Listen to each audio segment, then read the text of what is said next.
말씀 같이 함께 보겠습니다. 오늘 본문 말씀은 열왕기상 2장 말씀입니다. 열왕기상 2장 말씀 함께 찾으셔서 같이 함께 1절부터 12절까지 봉독하도록 하겠습니다. 열왕기상 2장입니다.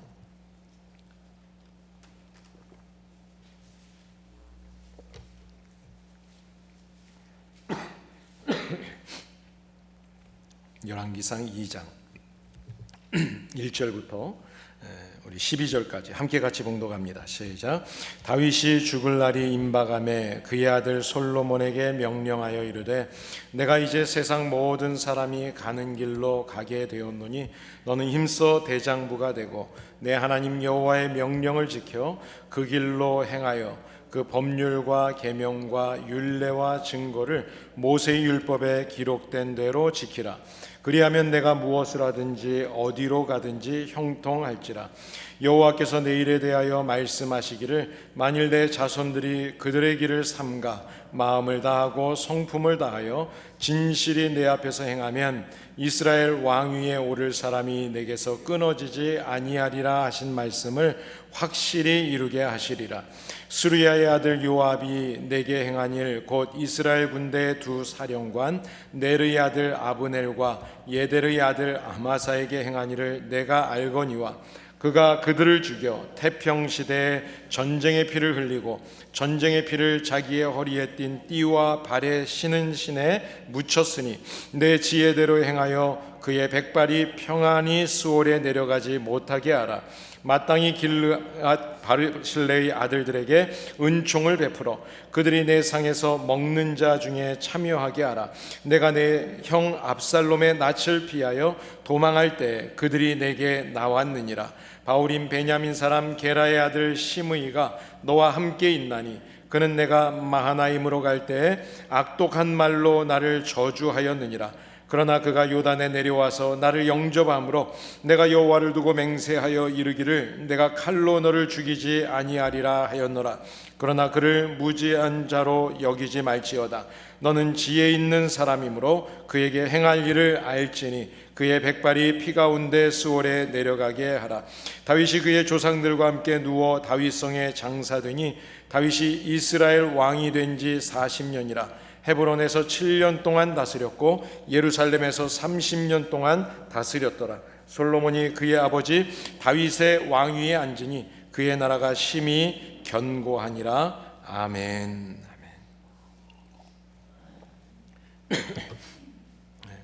세상의 모든 역사를 보면 어느 민족이나 전성기가 있는가 하면 쇠퇴기가 있습니다. 우리가 잘 알고 있는 바벨로니아의 전성시대가 있었고 페르시아의 전성시대가 있었습니다. 또 성경에서 보는 것 같이 애굽의 전성시대도 있었고 로마의 전성시대도 있었고 우리가 아시아 같은 경우에는 징기스칸이 44개의 나라를 점령했던 그런 전성시대가 있었던 것을 압니다. 우리가 성경을 보게 되면 특별히 유대 지방, 유대 나라의 전성시대를 다윗 왕이 통치했던 40년과 솔로몬이 통치했던 40년이 가장 전성기의 시기였다, 그렇게 이야기를 합니다. 지금도 그래서 이스라엘 사람들은 바로 다윗 왕과 솔로몬이 통치했던 그 80년, 그때 영광스러운 이스라엘의 회복을 노래하면서 그 당시에 그 전성기의 나라가 다시 회복될 수 있기를 소원한다고 합니다. 오늘 우리가 함께 읽었던 본문의 말씀은 성경이 최고의 강대국을 이루던 이스라엘 시대, 그 당시에 그 나라를 다스렸던 다윗과 또 다윗이 이제 죽음을 앞두고 다음 세대 40년을 또 강대한 국가로 이루게 될 그 솔로몬, 그 다윗과 솔로몬의 이 사이에서 이 다윗이 이제 왕권을 내려놓고 죽음을 앞둔 그 시점에서 사랑하는 아들이 이제 그 이스라엘 왕이 될 때 그를 향해서 유언했던 유언의 내용이 기록이 되고 있습니다. 우리가 잘 알고 있는 미국의 조지아 주립대학의 경제학 박사인 토마스 스탠리라는 교수가 계시는데요. 그분이 미국을 움직이는 사람들에 대해서 연구를 하고 그 연구의 결과를 발표했습니다. 미국을 움직이는 재벌들, 그들을 연구한 결과가 대부분의 많은 사람들이 부의 세습이라는 제목으로 내놨는데요. 이제 20%의 사람들은 대부분 많은 사람들이 이제 부의 세습으로 이제 부자가 된다고 생각하지만 부를 세습받아서 부자가 된 사람은 20%고 대부분의 많은 사람들 80%는 중산층이거나 또는 자기의 노력을 통해서 노동자 출신들이 이렇게 부자가 되었다라는 결과를 발표하게 됐습니다. 그러니까 우리가 어떤 사람들은 부를 세습받아서 잘 사는구나라고 그것 때문에 우리가 낙심할 필요가 없다는 것을 깨닫게 되죠. 그런데 그 80%의 사람들을 조사해 봤더니 그 사람들이 어떻게 부자가 되었는가, 그 내용이 좋은 습관을 부모로부터 물려받은 사람들이었다라는 결과를 발표를 했습니다. 그 내용은 이런 겁니다. 근면하고 성실하고 정직하고 또 용기와 신앙, 이런 것들, 정신의 유산을 이어받은 사람이었다는 이야기입니다. 사랑하는 여러분, 유언이라고 하는 것은 누가 하는 거죠? 유언은 죽어가는 사람이 이제 살아있는 자식들에게 앞으로의 삶을 잘 살아가도록 나의 경험을 통해서 마지막 한마디, 가장 중요한 이야기를 하는 것이 바로 유언이라는 것이죠. 여러분이 잘 알고 있는 청개구리 이야기 아마 잘 아실 거예요. 엄마의 말을 거스려서 엄마가 늘 문제 그 아들 때문에 고민을 하다가 이제 죽게 되었을 때 아들이 내가 산에다 묻어줘 그러면 바다에다 묻고, 바다에다 묻어줘 그러면 산에 묻어줄 것 같아서 산에 묻어주기를 바라는 마음으로 나를 냇가에 묻어줘라 그랬더니 어디에 묻었어요? 냇가에 묻었어요. 왜요? 어머니의 유언이니까. 그렇습니다. 우리가 아무리 못된 자식도 그래도 마지막 부모의 유언만큼은 지키려고 노력을 하죠. 그렇기 때문에 유언이라고 하는 것은 아주 중요한 것이고, 유언이라고 하는 것은 아주 잘 준비돼야 하고, 유언이라고 하는 것은 아주 진실해야 된다는 것을 우리가 분명히 기억해야 합니다. 제가 이번에 한국을 방문하는 기간 중에 6.25 전쟁 당시에 국군으로 격전지에서 다리에 총상을 입으셨던 저희 아버님의 유해를 이제 동작동 이제 국립현충원으로 옮기는 일을 하고 왔습니다. 그런데 이번에 이제 그 방문을 해서 아버님의 유해를 이제 옮기는 중에 국가에서 해주는 그 의례 예식이 있더라고요. 그 예식을 쭉 참석하면서 그동안에 나라를 지키기 위해서 수고했던 그런 우리 선열들에 대해서 감사하는 마음이 그 예식을 진행하는 중에 참 많이 났어요. 그래서 참 많이 울었습니다. 요즘에 한국에 갔더니 한국이 제가 보수 진보를 이야기하고 싶은 것은 아니고요. 조국이라는 한 사람 때문에 조국이 난리가 났더라고요. 온 세상 사람들이 그 일을 가지고 난리가 났어요. 저희 아버님이 간단하게 이렇게 저희한테 이야기할 때는 평양북도에서 태어나서 6.25 전쟁 중에 국군으로 참전하는 것이 맞다는 부모님의 말씀을 따라서 장남이신데 이제 흥남부두에서 배를 타고 이제 부산으로 와서 거제도에서 훈련받고 이제 국군으로 참전했다가 부상을 입으셨다는 이야기를 들었습니다. 그런데 그 당시에 이제 옆에 있었던 동료가 부상 상위 군인증을 좀 빌려달라 그래서 그걸 빌려줘서 나라의 혜택을 못 받는다 그러시더라고요. 그래서 너무 억울하기도 하고 학비도 다 공짜고 그랬으니까요. 그랬는데 아버님이 하시는 말씀이 죽은 사람들도 많은데 나는 그냥 다쳤고 또 지금 이렇게 걸을 수 있고 일할 수 있는데 무슨 상관이 있느냐, 걱정할 필요 없고 나라를 위해서 최선을 다해서 살다가 또 싸우다가 죽은 사람들을 기억하면 오히려 감사하다는 이야기를 하셨었습니다. 그래서 전혀 그런 거에 생각을 못했는데 이번에 그 참전 기록이 남아 있다는 것을 저희 형제들이 알고 누님들이 그걸 신청을 해서 이제 제가 가는 날짜에 맞춰서 그 일을 잘 마무리하고 왔습니다. 저희 아버님은 소천하실 때 68세, 91년도에 소천하셨고 제가 20대 이제 군에서 막 제대했을 때이기 때문에 아버님의 이제 모습이 늘 건강하셨어요. 저도 건강했지만 그런데 갑자기 심장마비로 소천을 하셔서 아버지의 마지막 유언은 제가 듣지는 못했습니다. 그렇지만 저희 아버님에 대해서 살아계실 때나 또 돌아가신 후에도 저는 늘 아버님을 존경하고 또 아버님에 대한 자부심이 있습니다.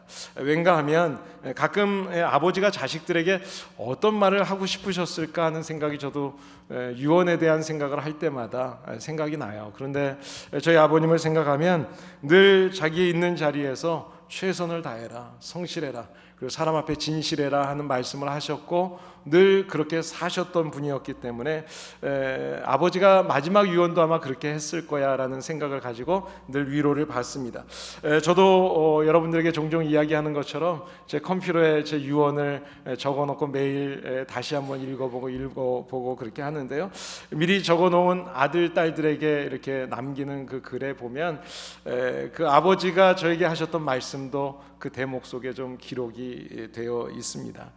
여러분, 탈무드에 보면 사람들이 부모로서 자식들에게 남겨주는 유언, 유산 중에 어리석은 부모는 재산을 남겨주고 그리고 지혜로운 부모는 신앙을 남겨준다라는 이야기가 있습니다. 하나님이 찾으셔서 정말 그 사사시대로부터 또 사람이 세웠던 그 사울 왕, 그래서 혼란한 그 시기에 이제는 하나님의 사람으로 하나님이 직접 찾으셔서 하나님이 사용하셨던 다윗, 그리고 그의 인생을 돌아보면서 하나님이 이야기하실 때 내 마음에 맞다, 이심전심이다, 내 마음에 합한 사람이라고 했던 그 다윗, 그 다윗이라고 하는 사람이 성경에 가장 많이 등장하는 이 인물 다윗이라고 하는 사람이 자기 아들에게 마지막으로 하고 싶었던 그 말 한마디, 그 유언을 오늘 살펴보면서 저와 여러분들에게도 우리가 이 땅을 마무리할 때 우리의 인생의 마지막 말, 어떤 말을 남기면 좋을까 한번 생각해 볼 수 있는 그런 시간이 되었으면 좋겠습니다. 오늘 먼저 첫 번째로 다윗은 자기의 대를 이어서 이제 이스라엘의 왕으로서 이제 나라를 다스려야 될 솔로몬에게 먼저 이런 이야기를 합니다. 너는 이런 사람이 되라. 다른 말로 표현하면 사람됨에 대한 유언을 합니다. 두 가지로 표현하면 이제 사람됨에 대한 유언을 하고 그리고 나라를 다스리는 일에 대한 유언을 하는데요. 사람됨에 대한 유언을 하면서 먼저 하는 이야기가 너는 힘써서 대장부가 되라, 그런 이야기를 합니다. 대장부가 되라. 여러분, 대장부는 뭐죠? 대장부는 강하고 담대한 사람을 이야기하는 겁니다. 왜 이런 이야기를 했을까? 다윗은 인생을 살면서 특별히 이스라엘 왕으로서 지냈던 그 40년 동안에 여러 가지 많은 굴곡을 겪었습니다. 산전수전을 다 겪었던 사람입니다. 별별 일을 다 체험했고요, 별별 사람들을 다 만났습니다. 인생이라는 게 그렇게 단순하지 않다는 것을 다윗은 알고 있습니다. 더구나 왕직을 수행하는 일이 얼마나 어려운 일인지도 다윗은 잘 알고 있습니다. 그렇기 때문에 자신이 그랬던 것처럼 이제 아들 솔로몬도 이스라엘의 왕직을 수행하려면 온갖 시련을 겪게 될 텐데, 그 수많은 시련과 고통 속에서 자신이 만났던 사람들이 그랬던 것처럼 그 솔로몬도 그런 사람들을 만나게 될 때 낙심하고 좌절하는 것이 아니야. 그 천차만별의 사람들을 만나는 그 속에서 온갖 시련과 고통과 어려움 속에서 좌절하지 말고 포기하지 말고 하나님 안에서 힘써서 대장부와 같은 사람이 되라, 이런 말씀을 분명하게 유언으로 전하고 있는 것입니다. 그래요, 우리가 이 땅을 살아가면서 여러 가지 힘들고 어려운 일을 만나면 견디기 힘들어서 낙심하고 좌절할 때가 있죠. 그런데 우리 다윗이 솔로몬에게 하는 이야기는 담대해라, 담대해라. 오늘 성가대가 찬양한 것처럼 두려워하지 마라. 그러기 위해서는 힘써 대장부가 되라라는 이야기를 합니다. 다윗을 이야기하게 되면 신약에서 늘 비교하면서 자꾸 말씀을 나누게 되고 싶은 사람이 있어요. 사도 바울입니다. 사도 바울이 고린도전서 15장 58절에서 했던 이야기인데, 제가 저의 유언장에 써놓은 내용에도 이 내용이 기록이 되어 있습니다. 이 말씀을 제가 참 좋아하는데요. 그러므로 내 사랑하는 형제들아, 견고하며 흔들리지 말며 항상 주의 일에 더욱 힘쓰는 자들이 되라. 제가 종종 성도님들의 이제 그 천국 환송 예배를 드릴 때 마지막 하관식에서 제가 꼭 전하는 말씀이 이 말씀입니다. 견고하고 흔들리지 말며 항상 주의 일에 더욱 힘쓰는 자들이 되라. 온갖 시련과 유혹에 견고하고 흔들리지 말고 자기에게 주어진 일에 항상 더욱더 힘쓰는 사람, 대장부 같은 사람, 저와 여러분들은 하나님께서 바로 우리들을 그렇게 보배롭고 존귀하게 세우신 사람들이기 때문에 이 땅에서 어떤 일을 만나더라도 주님 안에서 견고하고 흔들리지 않는 힘써 대장부가 되는 그런 성도들이 되시기를 예수님의 이름으로 축복합니다. 두 번째로 다윗은 자기의 대를 이어서 이스라엘의 왕이 될 솔로몬에게 하나님의 말씀을 지키라 라는 유언을 하고 있습니다. 하나님의 말씀을 지켜라. 오늘 본문 3절 말씀을 보면 솔로몬을 향한 다윗의 유언이 계속 진행이 되는데, 여호와의 계명, 그 율법을 기록된 그대로 지키라고 이야기합니다. 그대로 지켜라. 일평생 동안 변함없는 마음으로 하나님을 섬겼던 다윗이 앞으로 동일한 일을 겪어야 될 그 솔로몬에게 너도 앞으로의 그 신앙의 위기가 찾아올 때 그 위기 가운데서 이렇게 살아야 된다라는 것을 이야기해요. 왠가 하면 자기가 그렇게 무너져 봤기 때문에 잘 아는 거예요.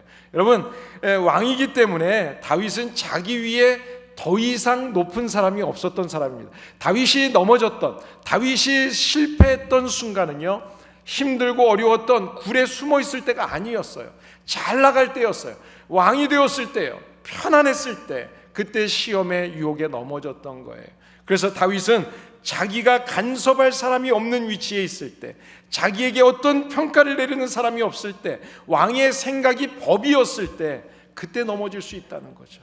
그때 바로 우리의 주권자가 되시는, 나의 주권자가 되시는, 나를 이 땅에 존재하게 하시고 나를 이 자리에 있게 하신 그 하나님을 잊지 말아라. 이 이야기를 솔로몬에게 해주고 싶은 거예요. 여러분, 요즘에도 세상에 보면 정권 한번 잡으면 뭐 다 끝난 것처럼 생각하는 사람들이 있죠. 주변의 이야기를 전혀 듣지 않죠. 제가 이번에도 한국에 가니까 그런 이야기들 하더라고요. 이전의 대통령은 32%의 자기 사람이 있기 때문에 요지부동이었다는 거예요. 지금은 40%의 자기를 지지하는 사람이 있기 때문에 요지부동이래요. 나머지 68%, 나머지 60%가 더 대다수인데도 거기에 대해서는 관심이 없는 거죠. 여러분, 우리의 삶의 정황에서 이렇게 수많은 상황 속에 우리가 높은 자리에 오를 때, 이만하면 됐다고 할 때, 그때 바로 하나님의 주권 아래 내 인생이 있다는 것을 인정하는 것, 이것이 중요한 것입니다. 우리가 하나님의 주권을 인정한다는 것을 어떻게 할 수 있을까요? 그것은 다른 방법이 아닙니다. 율법에 기록된 그대로 하나님의 계명을 지키는 것, 이것이 바로 하나님의 주권을 인정하는 사람들의 모습입니다. 여러분, 다윗은 다윗의 마음을, 아주 하나님을 향한 그 마음을 항상 복잡하게 이야기하지 않아요. 아주 단순하게 명료하게 이야기하는 거예요. 하나님의 계명을 지킨다는 것, 이것이 바로 어떤 것인가 하면 순종하는 것이다. 하나님의 말씀을 그대로 순종하는 것, 이것이 바로 하나님의 주권을 인정하는 거라는 거죠. 이 말은 다른 말로 표현하면 하나님의 말씀 앞에 군더더기가 없는 거예요. 잔소리, 군소리가 없는 걸 이야기하는 거예요. 우리가 때로는 하나님의 말씀을 들었어요. 그런데 그 말씀을 듣고 나서 이런저런 핑계를 대잖아요. 그리고 하나님의 말씀을 왜곡하고 변조시키는 일들이 얼마나 많이 있습니까? 이런 상황들에 대해서 예수님께서는 우리들에게 분명하게 말씀합니다. 마태복음 5장 37절에 보면 너희는 하나님 앞에서 예하든지 아니요 하든지 하라. 여기서 지나치는 것은 악이다라고 이야기해요. 그러니까 이 말은 어떤 표현인가 하면 하나님하고 딜하고 하려고 하지 말라는 거예요. 예를 들면 도적질하지 말라 그랬어요. 근데 도적질하지 말라 그러면 네 알겠습니다 하면 되는데, 우리는 도적질하지 말라 그러면 왜 도적질하면 안 되죠? 제가 한번 생각 좀 해보고요. 이런 표현을 한다면 이것은 악이라는 거예요. 핑계대지 말라는 거예요. 다른 것을 생각하는 태도, 그것이 잘못됐다는 것을 이야기하는 것입니다. 왜냐하면 오직 진리는 하나입니다. 그것은 바로 하나님의 말씀이기 때문입니다. 하나님의 말씀은 상대성이 아니에요. 하나님의 말씀은 반드시 절대적인 것이에요. 하나님의 말씀과 딜하는 것이 아니에요. 하나님의 말씀을 믿고 그대로 따르는 것이에요. 다윗은 인생 살아가면서 신앙의 깊은 경험들을 많이 했습니다. 어려운 가운데서 하나님의 지키심을 경험했고, 내 실수 가운데서 하나님이 그래도 무릎 꿇으면 도와주시는 것을 경험했습니다. 그랬기 때문에 솔로몬에게 진리에 대해서는 반드시 우리가 딜하는 것이 아니라 절대적으로 지키는 것이다, 이것을 분명하게 가르쳐 주고 있는 것입니다. 사랑하는 여러분, 하나님의 진리의 말씀이 나에게 주어질 때 그 말씀에 아멘으로 순종하셔서 하나님이 여러분과 여러분의 다음 세대, 우리 교회 다음 세대를 축복하시는 복된 삶이 되시기를 예수님의 이름으로 축복합니다. 세 번째로, 다윗은 다윗의 대를 이어서 이스라엘의 왕이 될 솔로몬에게 구체적으로 이야기합니다. 어떻게 지켜야 되는지, 하나님 앞에서 진실하게 행하라 라고 말씀하고 있습니다. 오늘 4절 말씀을 보면 다윗은 사랑하는 아들에게 삶과 마음을 다하고 성품을 다해서 하나님 앞에서 진실하게 행동해라, 진실하게 행해라. 그렇습니다.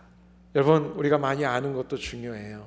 많이 배우는 것도 중요하고 경험이 있는 것도 중요해요. 그런데 하나님의 말씀을 들었을 때 행동하는 것이 중요합니다. 말로만 잘하는 것, 그것은 아무 소용이 없어요. 말로 했다면, 예라고 대답했다면 순종해야 되는 것입니다. 31개의 국어로 번역이 되었고, 그리고 2천만 부 이상의 책이 팔려서 뉴욕타임즈에서 34주 동안 1위를 기록했고요. 아마존에서 올해의 책이라고 선정되었던 책 제목이 있는데요, 책 제목이 참 좋아요. 책을 다 여러분이 읽어보시지 않아도 제목만 보고서도 우리 마음에 오는 책들이 있죠. 내가 알아야 할 것은 유치원 때 다 배웠다. 유치원 때 다 배웠다. 이 말은 초등학교 학교에 들어가기 전에 부모님하고 함께 지내는 동안에 다 배워서 알고 있다는 이야기겠죠. 그 내용들이 그 책에 쭉 기록이 되어 있는데요, 사실 뻔하지만 놓치고 있던, 이미 알고 있는 대로 행동하면서 실천하는 것이 중요하다는 것을 그 책에서 강조해 주고 있습니다. 사랑하는 여러분, 그렇습니다. 하나님의 말씀에 대해서 이미 우리가 배웠던 것, 내가 교회 생활 1년 했던 10년 했던 몇 대째 신앙생활을 했던, 내가 장로고 목사고 집사고 권사이고 이런 직분이 중요한 것이 아니라 이미 내가 그나마 알고 있는 아주 작은 것조차 하나님이 나를 위해서 예수 그리스도를 보내주신 그 사랑, 그 사랑으로 서로 사랑하라고 하는 그 말씀 하나만 가지고도 그 말씀을 실천하는 것, 이것이 중요하다는 거예요. 이미 우리는 다 알고 있어요. 그런데 말로는 예라고 하면서 실천하지 않는다는 거예요. 행동하지 않는다는 거죠. 여러분, 그래서 신앙생활에서 가장 중요한, 가장 큰 문제는 뭔가 하면 모르는 것이 문제가 아니에요. 이미 알고 있는 것조차 순종하지 않는 이 불순종이 우리의 신앙의 문제인 것입니다. 말씀대로 살면 하나님께서 은혜를 베풀어 주신다고 해서 그 예배드리고 그 예배를 통해서 하나님의 은혜를 우리는 누리죠. 다윗이 교회 성전을 사모하는 그 마음을 하나님이 보시고 축복하시잖아요. 그것 때문에 내가 예배를 사모한다고 했지만 어느 순간 또 금방 잊어버리고 불순종하죠. 내가 기도하면 하나님이 은혜를 베풀어 주신다는 것을 알고 기도했어요. 경험이 있어요. 그럼에도 불구하고 또 시간이 지나면 기도의 자리와 멀어질 때가 있지 않습니까? 그래요. 그렇다면 그것이 무슨 의미가 있겠습니까? 우리가 하나님 앞에서 마음을 다하고 성품을 다해서 진실하게 순종하려면 무엇을 해야 될까요? 그것은요, 하나님의 마음을 아는 게 중요해요. 하나님의 마음, 하나님의 마음을 분별하는 분별력이 중요해요. 사도 바울은 로마서 12장 2절에서 이런 이야기를 합니다. 너희는 이 세대를 분받지 말고 오직 마음을 새롭게 함으로 변화를 받아서 하나님의 선하시고 기뻐하시고 온전하신 뜻이 무엇인지 분별하라. 여러분, 어떤 선택의 순간, 판단의 순간이 있을 때 하나님의 뜻이 무엇인지, 하나님의 선하고 기뻐하시고 하나님의 온전하신 뜻이 무엇인지를 분별하는 게 중요해요. 내가 예배 자리에 나와야 할지, 아니면 내가 다른 곳으로 가야 할지, 내가 기도의 자리에 무릎을 꿇어야 할지, 아니면 사람을 쫓아서 도움을 구해야 할지, 우리가 그것을 분명히 분별할 줄 알아야 돼요. 잠언 3장에 보시면 인자와 진리로 내게서 떠나지 않게 하고 그것을 내 목에 메어 내 마음판에 새기라. 그리하면 내가 하나님과 사람 앞에서 은총과 기중을 여김을 받으리라 라고 말씀합니다. 여러분, 분별력이라고 하는 것은요, 하나님의 말씀 앞에 순종하겠다고 하는 열정, 열망, 순종하려는 자세를 이야기하는 것입니다. 내 뜻대로, 내 방법대로, 내 경험대로가 아니라 하나님의 뜻대로 살아가는 방법, 하나님의 뜻을 알아가는 성숙한 분별력으로 마음과 성품을 다해서 주님을 잘 섬기셔서 사람과 하나님 앞에 귀중함과 존귀함을 받는 성도들 되시기를 예수님의 이름으로 축복합니다. 이제 마지막으로 하나님 앞에서 왕이 될 아들 솔로몬이 어떤 사람이 되어야 될지 그 인격과 그 삶에 대해서 유언을 했던 다윗이 이제 마지막으로 솔로몬에게 주어진 그 왕권을 통해서 그 왕권을 견고히 하기 위해서 무엇을 해야 될지 마지막으로 이야기합니다. 그것은 정의와 공의를 세우라는 것입니다. 오늘 본문 5절 이후에 쭉 나오는 말씀이 그 말씀인데요, 공정한 나라를 위해서 요압과 시므이라고 하는 두 사람을 처형하라고 그러고 바르실레라는 사람에게는 그 후손을 잘 축복해주고 상을 베풀라는 두 가지 예언을 하고 있습니다. 다윗은 죽은 후에 왜 요압과 시므이를 처형하라고 유언을 했을까요? 만약 다윗이 복수심 때문에 이 유언을 했다면 다윗이야말로 불행한 사람입니다. 여러분 생각해 보세요. 모든 사람이 죽음 앞에서는 그래도 지난 날을 돌아보면서 좀 선을 행하려고 하지 않습니까? 그동안 나하고 원수였던 사람, 평생의 원수들에게도 할 수만 있으면 죽기 전에 용서하고 화해해 주려고 하잖아요. 그런데 자신이 살아있을 때는 용서해 줬어요. 그리고 관용을 베풀어 줬던 이 두 사람에게 죽음 직전에 아들에게 유언을 하면서 이들을 반드시 죽여라, 수월에 빠지게 해라, 죽이라고 명령을 하고 있는 거예요. 유언을 하는 거예요. 다윗이 왜 이렇게 했을까요? 다윗이 정말 이렇게 못되고 악하고 불행하고 초라한 인생을 산 사람이었을까요? 그렇지 않습니다. 사무엘하 8장 15절에 보시면 다윗이 이스라엘을 다스릴 때 모든 백성에게 정의와 공의를 행했다고 성경은 분명히 말씀하고 있습니다. 다윗의 통치는 정의와 공의의 통치였어요. 그런데 이 두 사람에 대해서는 그렇게 하지 못했던 부분이 그에게 있었고, 그 아쉬움 때문에, 그것 때문에 나라를 다스리는 가운데 말년의 어려움을 겪었습니다. 여러분, 요압이라고 하는 사람은 욕심이 많았던 사람입니다. 야심이 있었던 장군이에요. 장군이었기 때문에 왕이 되지 못한 것뿐이지 왕도 되고 싶었던 사람입니다. 그래서 다윗의 이인자가 되기 위해서 자기의 정적들을 무참하게 죽였던 사람이에요. 그뿐만이 아닙니다. 다윗이 이제 말년이 되니까 이제 왕권이 바뀔 것을 생각하면서 아도니아의 왕권 승계를 위해서 그쪽에 붙었던 사람이에요. 그래서 자기가 이인자가 되려고 했던 사람이에요. 시므이라고 하는 사람은 다윗이 압살롬 그 아들에 의해서 쫓겨갈 때 아무런 근거도 없이 다윗 왕 앞에서 다윗을 심하게 악담을 퍼부었던 사람이 시므이라고 하는 사람입니다. 그리고 나서 다시 그 압살롬의 쿠데타를 제압하고 왕권이 복귀되어서 돌아왔을 때 그때 가장 먼저 찾아와서 다윗에게 살려달라고 애걸했던 사람, 이 사람이 시므이예요. 여러분, 한마디로 표현하면 이 두 사람은 처세술이 능했던 사람입니다. 자기의 욕심을 위해서, 자기 것을 채우기 위해서는 처세술에 아주 민감했던 사람들. 여러분, 과거나 오늘이나 마찬가지죠. 성공을 하기 위해서는 좋은 인맥을 쌓기 위해서 노력하는 사람들이 많이 있습니다. 어떨 때는 적당한 기회가 주어지면 또 여기에 끈을 잡고 있다가 금방 또 끈을 바꾸는 사람들도 있죠. 상대방의 처지에 따라서 관계가 얼마든지 바뀌는 그런 사람들을 우리가 종종 볼 수 있습니다. 그런데 성경은 우리들에게 분명히 이야기합니다. 내가 살기 위해서 다른 사람을 무시하거나 내 필요를 위해서 다른 사람을 이용하는 것이 아니라 오히려 나를 이웃들을 위해서 내어줘라. 그것이 바로 주님이 우리들에게 이 땅에서 인간관계에 가장 중요한 것으로 가르쳐 주신 거잖아요. 주님이 이 땅에 세상에 인간의 몸을 입고 오셔서 우리들을 위해서 십자가에서 죽기까지 사랑하셨던 주님, 그것이 바로 주님의 인간관계, 우리에게 가르쳐 주시는 것이죠. 그렇습니다. 상대방이 어떤 처지에 있든지 나를 통해서 상대방을 높여주는 것, 이것이 바로 주님이 가르쳐 주시는 말씀입니다. 다윗은 오늘 본문의 말씀을 통해서 바로 인간관계 속에서 처세술이 아니라 우리가 주님을 통해서 배웠던 대로 하나님이 우리를 위해서 독생자를 주신 것처럼 우리들도 서로를 사랑해주고 축복해주는 관계를 가져야 되는데, 그 중에 첫 번째 먼저 해야 될 것은 내가 잘못했던 부분을 먼저 이야기하는 거예요. 그것은 그들에게 공의와 정의로 다스리지 못하고 일순간 그들을 전쟁을 위해서 요압을 그냥 받아주고 그냥 시므이를 임시방편으로 받아줬던 그 문제가 아마 다윗의 말년의 그 삶 속에서 그 왕권을 다스리는 가운데 힘들고 어려운 일이 있었겠죠.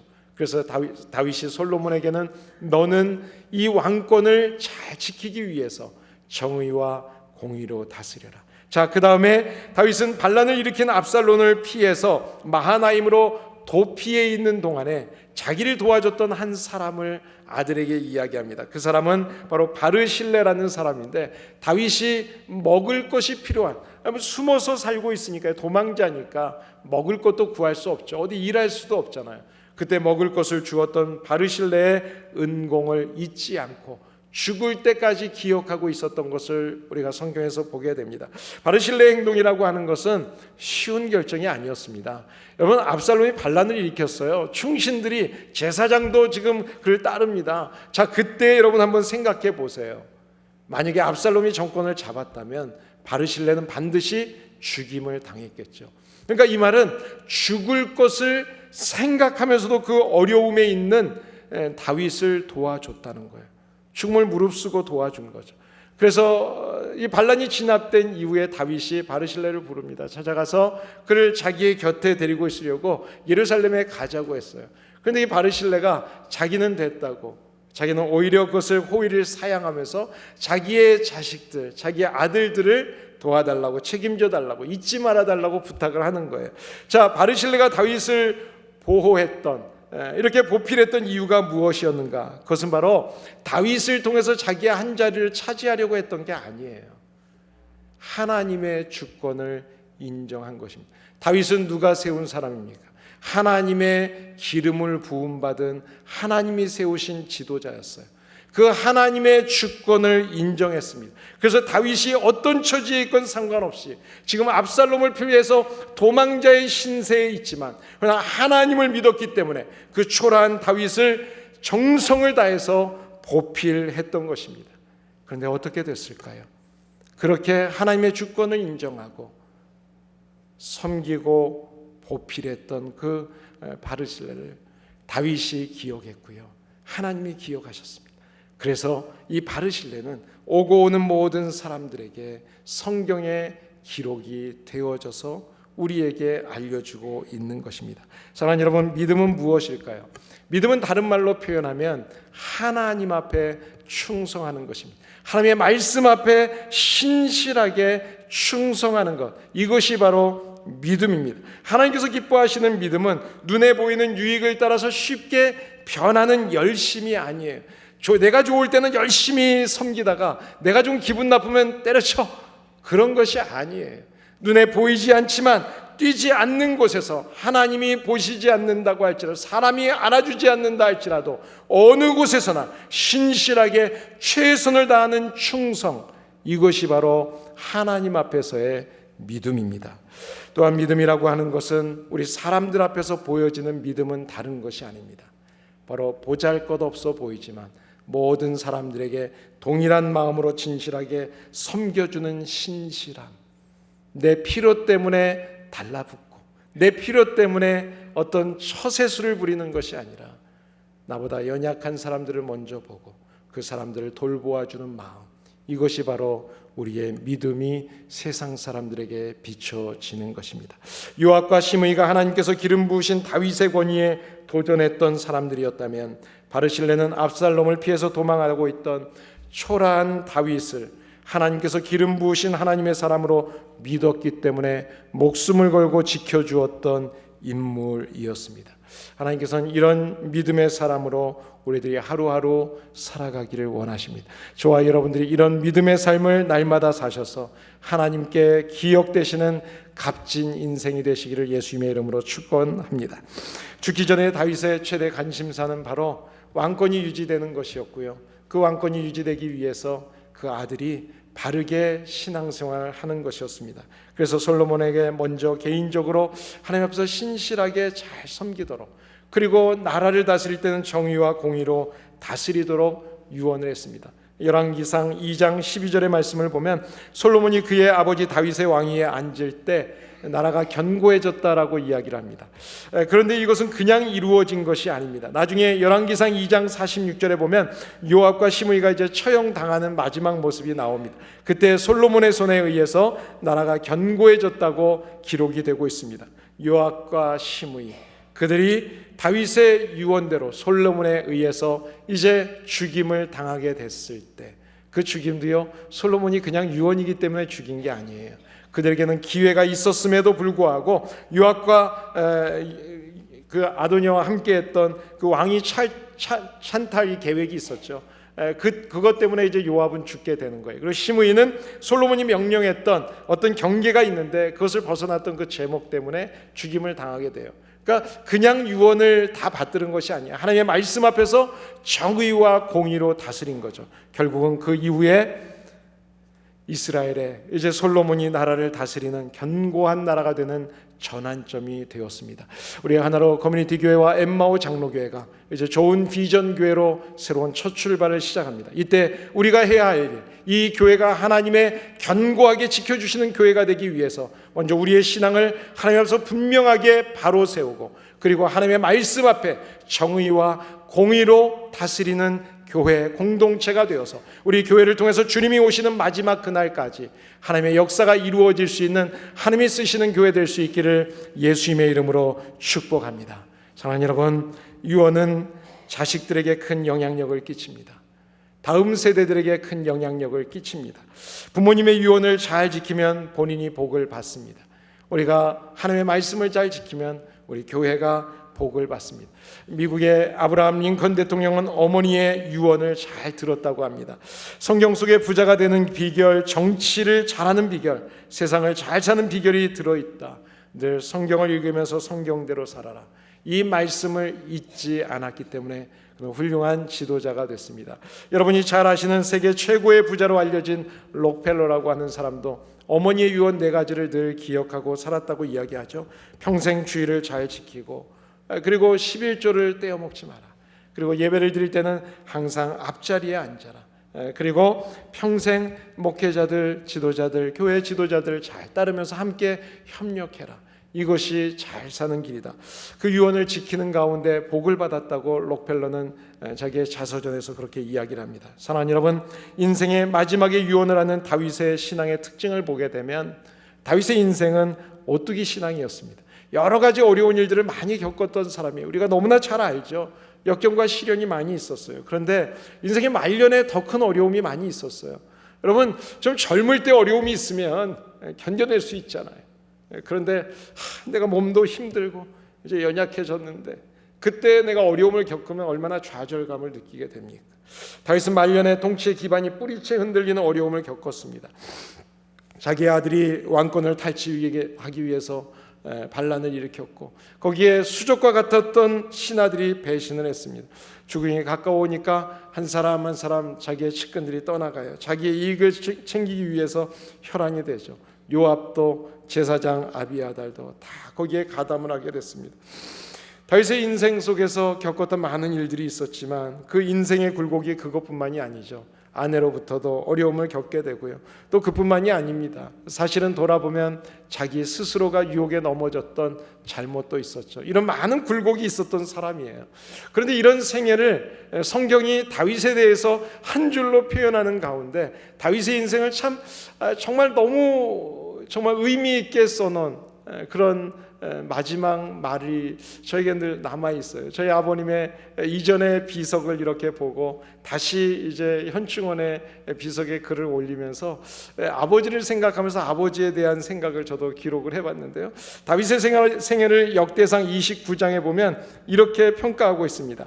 저가 나이 많아 늙었고 부하고 존귀하다가 죽었다.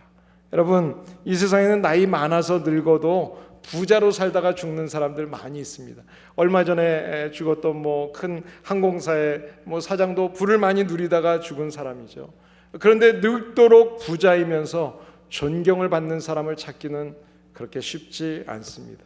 그런데 다윗은 그의 인생 속에 많은 굴곡이 있었고 실패도 있었지만 그러나 성경이 그를 이야기하면서 그는 늙도록 부했고 존귀하다가 죽었다고 이야기합니다.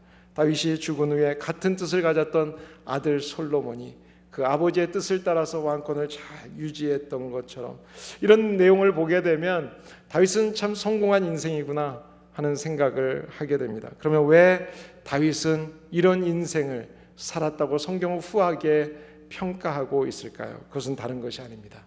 인생의 모든 순간, 좌절과 실패와 절망의 순간마다 그는 하나님을 떠나서 문제를 해결하려고 하지 않았습니다. 사람을 찾지 않았어요. 늘 먼저 하나님 앞에 무릎 꿇었어요. 그리고 그 하나님 앞에 무릎 꿇으면 통회하고 잡아가는 심령을 멸시하지 않는 하나님이라는 것을 분명히 믿었습니다. 그래서 그가 어려움을 겪을 때마다 주님 앞에 나왔고 그리고 주님 앞에서 엎드리고 주님의 말씀 앞에 순종했습니다. 그런 다윗이 마지막에 썼던 많은 글들이 있지만 저는 다윗이 썼던 글들 중에 또 하나 제 마음에 남는 글이 있습니다. 그 글을 읽어드리고 말씀을 마치겠습니다. 다윗은 시편 18편에서 모든 원수들과 사울의 손에서 건져주셨던 날에 자신의 인생길에서 만났던 하나님을 이렇게 표현합니다. 나의 힘이신 여호와여, 내가 주를 사랑하나이다. 여호와는 나의 반석이시요 나의 요새시요 나를 건지시는 이시요 나의 하나님이시요 내가 그 안에 피할 나의 바위시요 나의 방패시요 나의 구원의 뿌리시요 나의 산성이시로다. 사랑하는 여러분, 오늘이 내 인생의 마지막 날이라면 여러분은 우리 옆에 있는 분들에게 무슨 말을 하고 싶으십니까? 저는 한국을 가기 일주일 전에 응급실을 태어나서 처음으로 실려 가봤습니다. 가는 길에 이제는 하나님 앞에 불려가는구나 하는 생각을 하고 마지막 내가 무슨 말을 해야 하지 하는 생각을 하면서 이멀전시 룸에 들어갔습니다. 그리고 나와서 제가 기록해놨던 유언장을 다시 읽어보고 다시 또 수정을 해보고 그런 시간을 가졌습니다. 오늘도 예배드리기 전에 그 유언장을 다시 한번 읽어보고 왔습니다. 사랑하는 여러분, 더 늦기 전에 오늘 집에 가셔서 한번 여러분의 마지막 남기고 싶은 말, 그 유언장을 오늘 여러분이 집에 가시면 꼭 잊지 마시고 한번 적어 보시기 바랍니다. 기도하겠습니다. 우리 이 시간 기도하실 때 하나님이 주신 생명 가운데